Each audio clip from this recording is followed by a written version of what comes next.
Audi Q7 2018 жылғы 3 миллион теңге бастапқы бағасы. 156 лот номерде ойнатылады. Полный привод, объемы 3.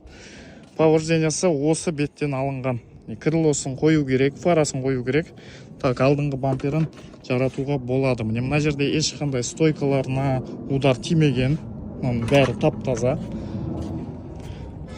Так, басқа жерлерін бәрін бір айналып шығып көрсетіп кетейін. Қара.